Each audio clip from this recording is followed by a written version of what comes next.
Sejarah adalah cermin perjalanan umat manusia yang merekam jejak langkah peradaban dari masa lalu hingga saat ini. Melalui sejarah, kita dapat memahami asal-usul budaya, perkembangan teknologi, dan peristiwa penting yang membentuk dunia seperti yang kita kenal sekarang. Tidak hanya menjadi sumber pengetahuan, sejarah juga mengajarkan pelajaran berharga tentang keberhasilan, kegagalan, dan perjuangan manusia dalam menghadapi tantangan zaman. Setiap bab dalam sejarah menyimpan kisah yang unik dan memberikan wawasan mendalam tentang bagaimana masa lalu membentuk identitas, nilai, dan masa depan kita. Assalamualaikum semua. Sebelumnya orang-orang baik, jangan lupa subscribe serta berikan like jika kalian suka video-video dari aku dan jangan lupa aktifkan loncengnya agar kalian tidak ketinggalan informasi seputaran sejarah tentang dunia maupun sejarah yang ada di Indonesia. Pada video kali ini kita akan membahas tentang peninggalan dunia yang sangat terkenal yaitu Tembok Besar Cina. Kalian pastinya sudah tahu tentang tembok yang satu ini dan kita akan memberikan seputaran informasi serta fakta unik tentang TEMBOKBESARYANG 1 ini. 1. Awal pembangunan dan sejarah panjang. Awal mula pada abad ke-7 sebelum Masehi. Tembok pertama dibangun oleh negara-negara bagian selama periode musim semi dan gugur dari tahun 770 sampai 476 sebelum Masehi dan periode negara-negara berperang pada tahun 475 sampai 221 sebelum Masehi untuk melindungi wilayah dari serangan musuh. Dan tembok ini dibangun oleh Qin Shi Huang pada tahun 221 sampai 210 sebelum Masehi. Kaisar pertama Tiongkok, Qin Shi Huang, menyatukan tembok-tembok kecil menjadi struktur besar sebagai langkah pertama untuk menyatukan Tiongkok secara geografis. 2. Peran para dinasti. Pertama dinasti Han dimulai pada tahun 206 sebelum Masehi sampai 220 Masehi, dinasti Han memperluas tembok ke arah barat untuk melindungi jalur sutra dari serangan bangsa nomaden.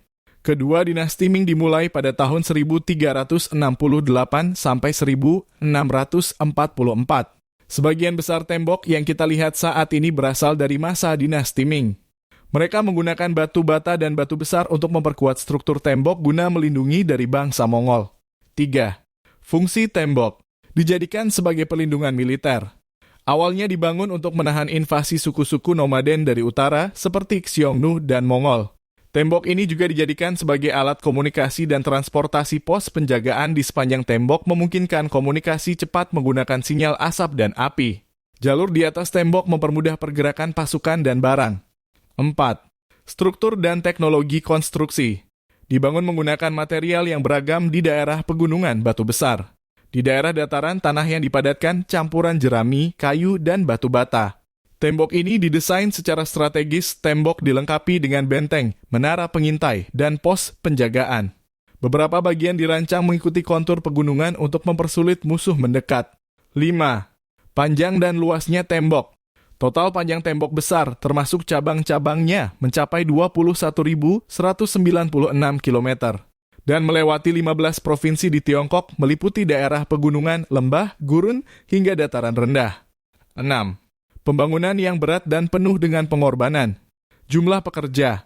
Jutaan pekerja termasuk petani, tentara, dan tahanan dikerahkan selama berabad-abad untuk membangun tembok ini. Serta saat pembangunan tembok memakan banyak sekali korban jiwa seperti pekerja meninggal akibat kondisi kerja berat, cuaca ekstrem, dan kurangnya makanan. Konon, jasad mereka dikubur di sekitaran tembok. 7. Legenda dan mitos.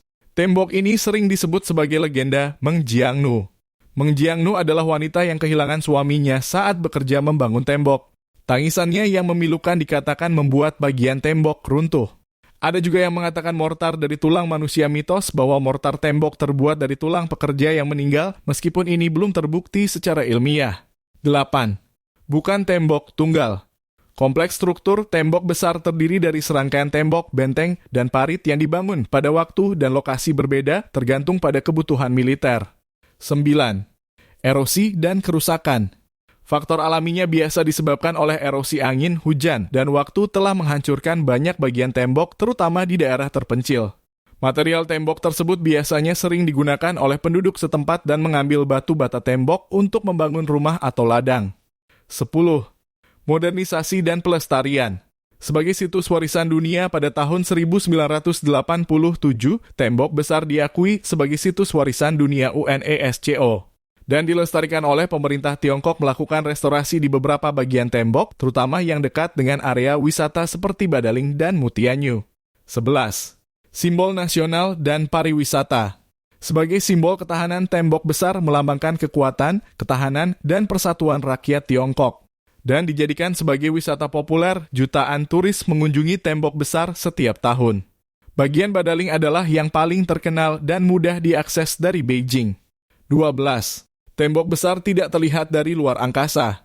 Meskipun sering diklaim, tembok besar tidak bisa dilihat dengan mata telanjang dari luar angkasa karena lebar dan warnanya menyatu dengan lanskap sekitarnya. 13. Sebagai inspirasi budaya, tembok besar sering muncul dalam karya seni, film, dan sastra seperti film Hollywood The Great Wall (2016) dan berbagai cerita legenda Tiongkok. 14. Dampak ekonomi dan sosial. Sebagai perlindungan ekonomi selama jalur sutra aktif, tembok besar membantu melindungi perdagangan dari perampokan. Serta dibudayakan, tembok besar kini menjadi salah satu simbol utama budaya dan sejarah Tiongkok yang dikenal dunia. Dengan usia lebih dari 2000 tahun, tembok besar Cina tetap menjadi saksi sejarah peradaban manusia yang luar biasa hingga saat ini.